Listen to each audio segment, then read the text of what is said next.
Ta-da!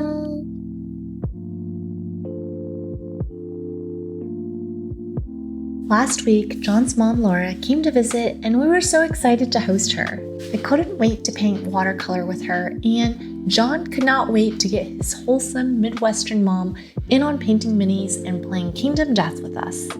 Laura is a master watercolorist, and though you can usually find her painting more of flowers, still life, landscapes, and portraiture, we were excited to get her in on the action of painting gruesome monsters and jacked bone eaters with their Roman bits. We came up with a plan in terms of colors and applications so that all of the bone eaters we were painting would look cohesive like a family. It was pretty fun to see Laura get serious about painting and bring some of her watercolor experience to the table. I'm actually dropping in little bits of the darker diluted. I don't know how well that's going to work, but for some shadow. Especially around underpainting, mixing, washes, and glazing. Ooh, wait. Is the hair already like that, or did you get it to be very contrasty? I did it. How did you get the blacks so they're like that? That's awesome. Oh yeah. I used that Groveland gray mixed with Gravelord gray mixed with, what was the white one? The Holy White. Holy White, which is really gray. We learned a lot from her, and I found myself admiring how she did the hair of her bone eater and decided to try to increase the contrast of my salt and pepper silver fox bone eater king. We also each picked a monster to paint. John did the crimson crocodile, which is the opening monster to the prologue.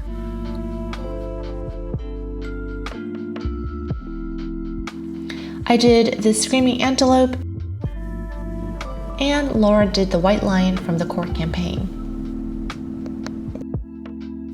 Here's how a few of the monsters that we painted turned out. After a couple days of painting, we dove into the prologue of the People of the Dreamkeeper campaign. This is the Dreamkeeper campaign. How we did art. Once upon a time, in a place of carved stones, a monster ate that tremendous meal. Its belly was so full that it could not move, so it slumbered. Sounds like me after I eat that. I'm ready to take a nap. When the monster had digested, it awoke. It raised its curious head into the wind and smelled the despair of people stirring somewhere in the unbroken darkness. The monster licked its blood-caked snout and set off to investigate. The monster walked unhurried through the darkness, following the scent. It grew hungrier and hungrier as the scent got stronger. Its powerful heart pounded with joy as it came upon a great chest. The box reeked with delicious promise. The monster greedily nosed it open. How delectable they would be if only their organs were bursting with fear. The monster toyed with its morsels, tasting their terror-tinged sweat as they skittered between its great big teeth. It laughed as they tickled it with their scrabbling hands, climbing to escape.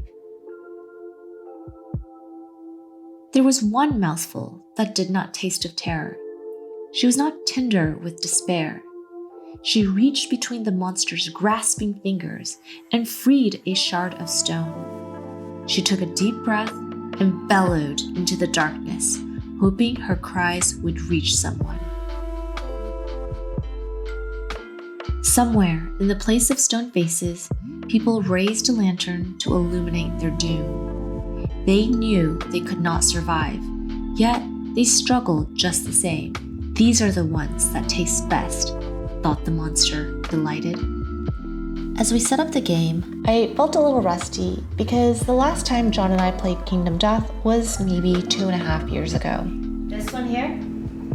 But once we started, it all started flooding back quickly, although I'm sure we still probably missed a couple rules here and there. One thing we definitely remembered was to not name our characters after people and things that we love. The first time that John and I played together a couple years ago, we named characters after our cats and friends, and it was not pleasant when they all met a very sad outcome.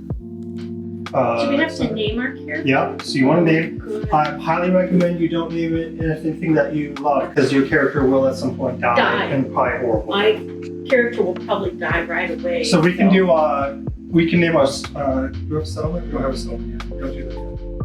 Yeah. I'm naming my guy White Mug because I was just drinking out of a white mug. Oh. Okay. So,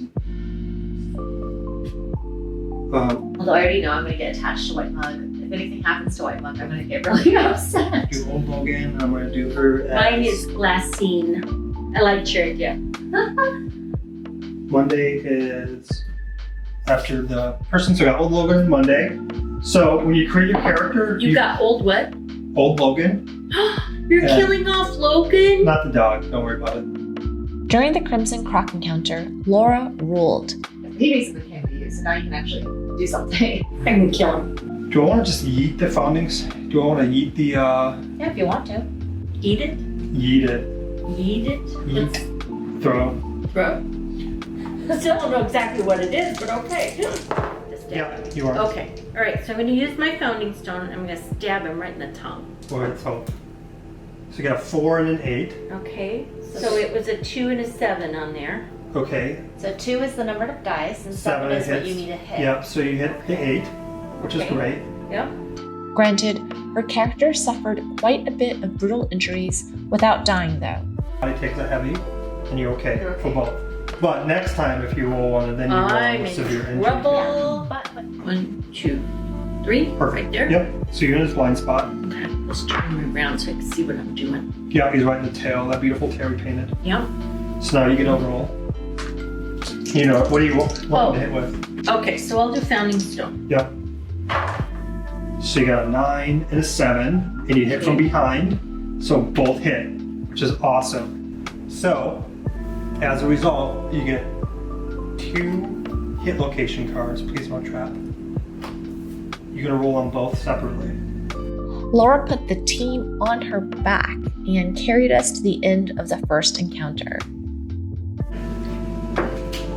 Got an 8. Cool. So, you strike the monster's multi-purpose urination, defecation, and mating hole. That's my so good. gosh. Wow, that's... All right, so now we do Administration. administration. Oh my. Afterwards, in the settlement phase, we participated in some brutal games as a part of a settlement event. And John ruled super well and got his character a couple of permabuffs. And 7 plus, we have 10 unnamed survivors plus turning survivors, and we archive the survivor's cloth starting gear and gain 4 bloody cloth starting gear. Ooh. Okay, All right, let's do it. so Allie, do you want to roll for us? Nope. Mom, you want to roll for us? You got it. You got it. Roll high. Roll high. 7. Nice. Okay, 10 unnamed survivors. Plus the 4. Yep, and then we have to give back our cloths. Yep, and we get a bloody cloth instead. Okay, so everyone loses their cloth. Cool. Great work. We picked up some settlement locations, new weapons, and we even successfully had an intimacy event. Nominate 2 consenting survivors to be parents. Penelope. Penelope. Okay, the other one's Kip. Well, that sounds terrible. Why would you do that? Well, I Penelope thought we're Kip's not. saving I it. thought we're not getting attached and naming them after things. We like those wrestlers, but it's okay. Oh my god! I would have named them something like Okay, how about Camerlins. mustard? How about mustard and ketchup? Penelope and Kip, we'll do that, it's fine. 5. 5 plus, so we got 6. The prologue took us about 2 to 3 hours to get through everything, but we did have to take a break during the settlement phase to get some pizza in our belly. After we came back, we wrapped up some final administrative tasks to finish off year 0 of Prologue. So a big question you may have is Kingdom Death Wholesome Midwestern Mom approved? John says, I think when you're playing with people you care about, it is. There's still a lot of gameplay for us to go, as we've only done the prologue this far.